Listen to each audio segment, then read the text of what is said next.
Hey, good afternoon. Well, I went to the grocery store today. They had pot roast on sale. So I picked up a pot roast. I was going to cook it in a Dutch oven. I started thinking, well, hey, I got the Power QuickPot. I'm going to go ahead and cook this in the Power QuickPot. And I always make everything by the recipe the first time. When I whipped out the Power QuickPot recipe book, there is a pot roast recipe in this book. And here are the ingredients. Now, according to this recipe, this serves 4. So you got 3-pound chuck roast. Okay, average when you calculate meals, 1/2 pound per meat per serving. And if you got men, you add a little more to that. But 1/2 pound per person is pretty good. 1 medium onion, 8 baby red potatoes, and 1 carrot. How the hell do you serve 4 people with 1 carrot? You know, the Instapot is the Rolls Royce of these pressure cookers, and it's probably why the Power QuickPot is a knockoff, because the brain power in the recipe department can't be that sharp. Who in this book okayed 1 carrot to serve 4 people? So much for making this recipe per the recipe, because this recipe sucks as far as the carrots are concerned. So we're going to do a pot roast in the Power QuickPot, but I'm already going to modify it. If I went to someone's house for a pot roast dinner and got 1 piece of carrot, I'd be highly pissed off. So let's make a real pot roast dinner in the Power QuickPot. Let's get started. Okay, so we have our 3-pound roast. In this bowl I have potatoes, carrots, and celery. I got 6 carrots, 1.5 pounds of potatoes, and 4 celery stalks. I've got 1 thinly sliced onion, tomato paste, rosemary. Here's the beef broth. I'm going to use grapeseed oil instead of vegetable oil. Got garlic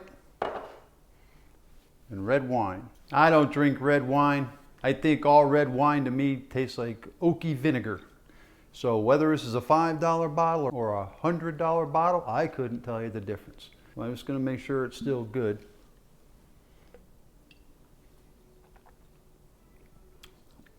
Yeah, tastes like oaky vinegar. I'm sure this will work just fine. Yum. One more little swig. Yeah, it's nasty. We're going to cook with it. All right, let's get this thing started. Okay, the instructions tell us we're going to do the saute button and set for beef.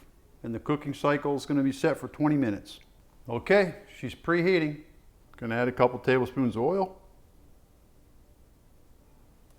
Okay, you can go with the vegetables. It says to cook them for 3 to 4 minutes. Okay, we add the tomato paste. Cook it for another minute. Okay, we hit the cancel button now. All right, so it's turned off. Okay, so here we go. We got bay leaf, a rosemary sprig, beef broth, red wine, and garlic. Okay, I am super pissed at this recipe because this recipe totally sucks. And I'm going to read it to you word for word. I should have suspected something stupid from somebody putting 1 carrot in a recipe that serves 4. Okay, here's the directions. I got the list of ingredients. Seasoned roast, check. Place the inner pot in the Power QuickPot, check. Press the saute button, then the program dial to select the beef setting, check. Pour the vegetable oil into the inner pot, check. Add the onion, carrot, celery, and potatoes and cook for 2 to 3 minutes, check. Add the tomato paste and cook for 1 minute. Check. Press the cancel button. Add the bay leaf, rosemary, red wine broth. Check. Return roast to the inner pot. It never told me to put the damn roast in the pot, jackasses. All right, so now I'm going to brown the roast in a cast iron skillet so I can pick up where this piece of crap left off. Oh my Lord, cheers. Jeez Louise. Okay, so I got this roast browned all the way around. Now I'm going to put it in the pot like the instructions say, jackasses. There we go. Now I gotta scrape all of this goodness out of this thing and throw it in that pot. Okay, so if you brown this first, then do your vegetables, this is what you'll end up with. Place the lid on it, close it. Okay, we're gonna do pressure. We're gonna scroll it down to beef, press the program button. 30-minute cook time. This will automatically switch to keep warm in 30 minutes. This better be delicious. I'm sure it will be, but boy are the instructions boogered up.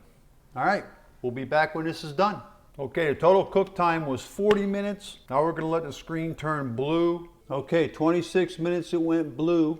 So the total cook time on this was about 1 hour and 7 minutes. Okay, we're 1.5 hours into this. Okay, all the pressure is released. It smells really good. Holy crap, does that smell good. 175 to 180. See, that still feels tough to me. See, that's not done. The half hour cook time, that's not done. It's still tough as shit.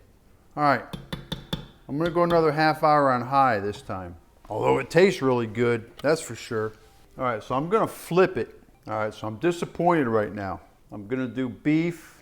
I'm gonna do high. 30 more minutes. Oh, it smells really good though, I'll tell you what. Oh man, that smells so good. All right, let's hit it with the old Thermapen. That's better, it's in the 200s. Yeah, this is what pot roast is supposed to be like. I would cook it on high next time. All right, so I'm gonna put a little cornstarch in this and thicken up the gravy. I took the beef and the vegetables out of the juice. I put a little cornstarch in there.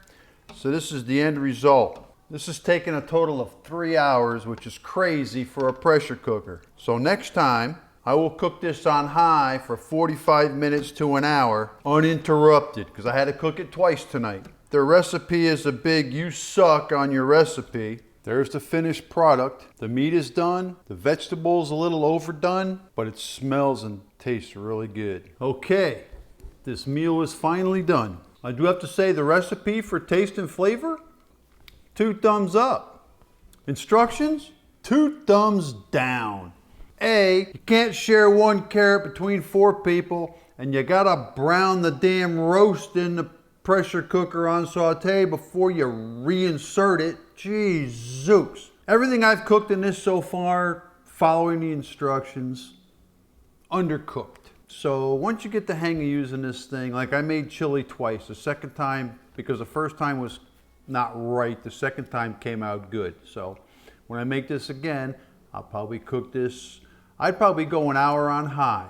This whole process took, because I had to cook twice, was 3 hours. So it takes 20 minutes for pressure to build, cook it for 1 hour, maybe 2 hours you could be all done with this, because the flavor is really good, but the instructions really suck. The flavor's there. Well, thanks for hanging with me for this debacle, and good luck with your Power QuickPot. Cheers. Thanks for watching.